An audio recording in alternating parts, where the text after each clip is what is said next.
नमस्कार, खबर 24 एक्सप्रेस देख रहे हैं आप और मैं हूं आपके साथ अनुष्का। हरियाणा और जम्मू कश्मीर के बाद महाराष्ट्र और झारखंड में विधानसभा चुनाव होने को हैं। हरियाणा में बीजेपी की पहली सूची के बाद जिस तरह से बड़े स्तर पर इस्तीफे हुए, उसने शीर्ष नेतृत्व तक को चिंतित कर दिया है। महाराष्ट्र के राजनीतिक हलकों में चर्चा है कि हरियाणा में तो नेताओं ने सूची जारी होने के पहले पार्टी को बाय बाय बोला है। महाराष्ट्र में यह सिलसिला और पहले शुरू हो सकता है। महाराष्ट्र विधानसभा में कुल सीटों की संख्या 288 है। बीजेपी ज्यादा से ज्यादा सीटों पर चुनाव लड़ना चाहती है, लेकिन इस बार उसके साथ एक नहीं दो पार्टनर को एडजस्ट करने की चुनौती है। इनमें मुख्यमंत्री एकनाथ शिंदे की अगुवाई वाली शिवसेना और अजीत पवार की राष्ट्रवादी कांग्रेस पार्टी है। इन दोनों पार्टनर के अलावा महायुति में कुछ छोटे दल भी हैं। अब देखना यह है बीजेपी किसे अपनी सीटों की संख्या को कम नहीं करते हुए दो बड़े सहयोगियों को एडजस्ट करती है। महाराष्ट्र के राजनीतिक विश्लेषक और सेफोलॉजिस्ट दयानंद नेने कहते हैं कि इसमें कोई दो राय नहीं है। बीजेपी राज्य में सबसे बड़ी पार्टी है। बीजेपी राज्य की 240 सीटों पर अच्छी उपस्थिति रखती है।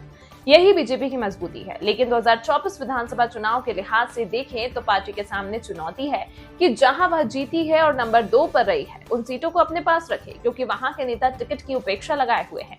महायुति की सीट शेयरिंग में बीजेपी 164 सीटों से जितनी नीचे जाएगी, उतनी ही मुश्किलें बढ़ेंगी।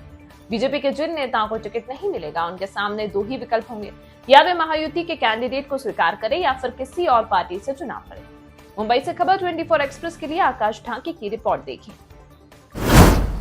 गठबंधन बीजेपी का सबसे बड़ा नासूर बन रहा है। लोकसभा चुनाव 2024 में भी गठबंधन की वजह कम सीटें मिली थी। अब यही वजह है कि भाजपा गठबंधन अलग होने के बारे में सोच रही है, खासतौर से अजीत पवार से दूरी बनाने की कोशिश में है।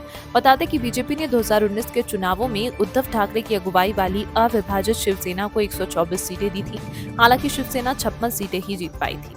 इस बार बीजेपी के सामने शिंदे की अगुवाई वाली शिवसेना और अजीत पवार की अगुवाई वाली राष्ट्रवादी कांग्रेस पार्टी को सम्मानजनक सीटें देने का दबाव है। इसके साथ ही छोटे दल जो बीजेपी के सहयोगी रहे हैं, उन्हें भी सीटें देनी होंगी। इनमें नवनीत राणा के पति रवि राणा की पार्टी और महादेव जानकर की आरएसपी जैसी पार्टियां प्रमुख हैं। बीजेपी को 2019 के चुनावों में 23 सीटों पर 8000 से कम वोटों पर हार मिली थी। ऐसे में देखा जाए तो बीजेपी के सामने 128 सीटों पर अच्छा प्रदर्शन रहा था। अब देखना यह है कि बीजेपी इन सीटों को कैसे अपने पास रखती है। बीजेपी 2019 में कुल 164 सीटों पर लड़ी। वह 182 सीटों पर पहले और दूसरे पर रही।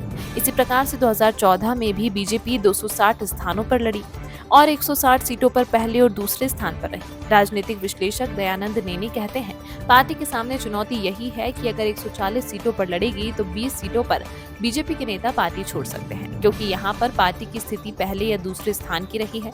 2014 के हिसाब से देखें तो ऐसी स्थिति 42 सीटों पर बनेगी। ऐसे में बीजेपी के सामने अपने कैडर और नेताओं असंतुष्ट को थामने की चुनौती होगी।